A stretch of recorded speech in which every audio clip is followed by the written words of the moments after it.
अगर आप केंद्रीय सरकारी कर्मचारी हैं या पेंशनर हैं तो ये वीडियो आपके लिए बहुत जरूरी है, क्योंकि सवाल साफ है। 8वें वेतन आयोग कब से लागू माना जाएगा? एरियर एक साथ मिलेगा या किस्तों में? और बढ़ी हुई सैलरी आखिर कब आएगी? आज इस वीडियो में सब कुछ सीधी और आसान भाषा में समझेंगे। नमस्कार साथियों, आप देख रहे हैं सेवा कर्मचारी समाचार। मीडिया रिपोर्ट्स के अनुसार केंद्रीय कर्मचारियों और पेंशनर के बीच 8वें वेतन आयोग को लेकर काफी भ्रम बना हुआ है। क्यों? कोई कह रहा है पैसा तुरंत आएगा, कोई कह रहा है बहुत देर लगेगी। तो चलिए एक एक बात शांत तरीके से समझते हैं। 8वां वेतन आयोग कब से माना जाएगा, आइए जानते हैं।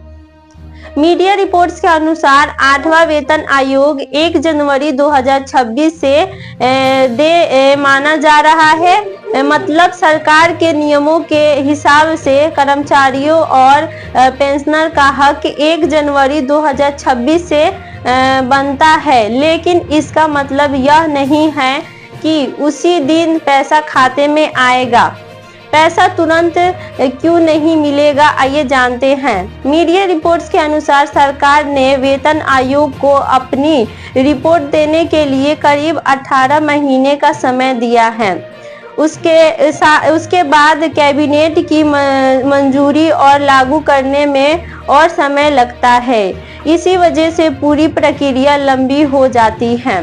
बढ़ी हुई सैलरी कब मिलेगी, आइए जानते हैं। मीडिया रिपोर्ट्स के अनुसार अगर सब कुछ योजना के अनुसार चलता है तो बढ़ी हुई सैलरी जनवरी 2028 तक मिलने की संभावना बताई जा रही है। कुछ संकेत ऐसे भी हैं कि सरकार जुलाई 2027 से लागू करने का ऐलान कर सकती है, लेकिन अभी कोई पक्की घोषणा नहीं है। एरियर कब से बनेगा, आइए जानते हैं। अब सबसे जरूरी सवाल, मीडिया रिपोर्ट्स के अनुसार एरियर 1 जनवरी 2026 से बनेगा, यानी जब भी नया वेतन लागू होगा तो बकाया पैसा 1 जनवरी 2026 से गिनकर बनेगा। एरियर एक साथ मिलेगा या किस्तों में? मीडिया रिपोर्ट्स के अनुसार अब तक केंद्र सरकार के सभी वेतन आयोग में एरियर एक साथ दिया गया है।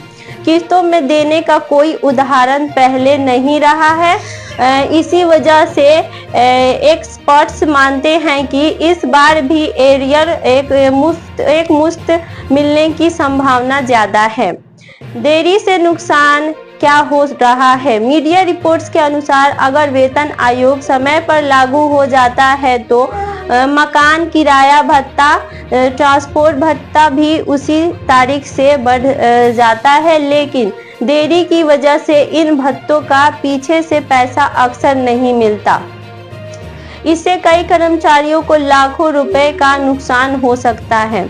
डीए मर्ज क्यों जरूरी था, आइए जानते हैं। मीडिया रिपोर्ट्स के अनुसार महंगाई भत्ता पहले ही 50% से ऊपर जा चुका है। नियमों के अनुसार इसे बेसिक वेतन में जोड़ना चाहिए था। अगर ऐसा हो जाता तो कर्मचारियों को पिछले कुछ सालों से ज्यादा सैलरी मिल रही होती। यही वजह है कि कर्मचारी देरी से नाराज हैं।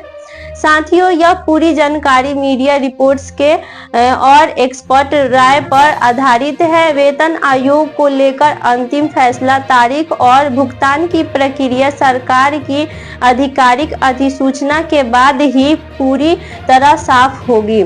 अगर आप केंद्रीय कर्मचारी या पेंशनर हैं और ऐसे ही सही, सुरक्षित और बिना अफवाह वाली जानकारी चाहते हैं तो चैनल को सब्सक्राइब जरूर करें। कमेंट में बताएं आपका सबसे बड़ा सवाल क्या है।